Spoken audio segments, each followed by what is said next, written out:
प्यारे बच्चों, आज मैं आपके लिए एक मज़ेदार कहानी लाई हूँ। कहानी तो हम सुनेंगे ही, लेकिन इस कहानी में एक सबक भी है, एक सीख भी है।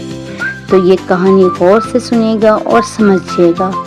प्यारे बच्चों, जो मैं आपके लिए कहानियाँ लेकर आती हूँ, हर कहानी में कोई ना कोई नया सबक होता है जो आप लोगों को समझना होता है। तो आज मैं आपके लिए जो कहानी लेकर आई हूँ वो है ना समझ बकरियाँ। जी हाँ बच्चों, ना समझ बकरियों पे कहानी है।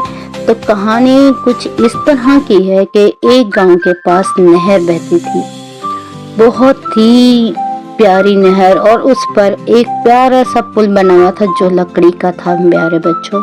और उस पुल की एक वो ये बात थी कि वो बहुत ही छोटा पुल था, और उस पुल पर एक दफा में एक ही यानी कि इंसान गुजर सकता था, कोई यानी कि एक ही बार में एक ही बंदा वहां से गुजर सकता था। वो इतना तंग पुल था।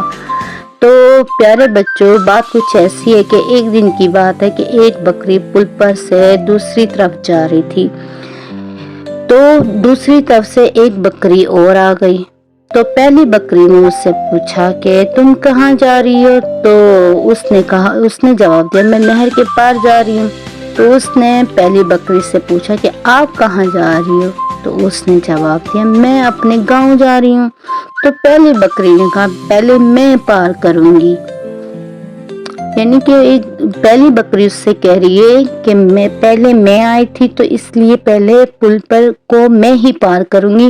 जिस पे दूसरी बकरी उसको जवाब कहती है, मैं क्यों, पहले मैं जाऊंगी, तुम मेरे पीछे पीछे आओ। तो पहली वाली बकरी उसको कहती है कि नहीं, तुम मेरे पीछे पीछे आओ। दोनों की मैं दोनों की आपस में लड़ाई हो जाती है बच्चों।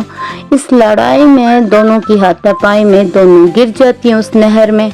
तो मेरे प्यारे बच्चों, इस कहानी से हमें ये सीख मिलती है कि जिद नहीं करनी चाहिए। इत्तेफाक बहुत ही अच्छा होता है, हमें इत्तेफाक से रहना चाहिए, मिलकर रहना चाहिए और एक दूसरे की मदद करनी चाहिए। तो इस नई कहानी के साथ आपसे मैं इजाज़त चाहती हूँ। इंशाल्लाह फिर हाजिर होंगी आपके साथ एक और कहानी लेकर। जब तक के लिए मुझे इजाज़त दें। अल्लाह हाफ़िज़।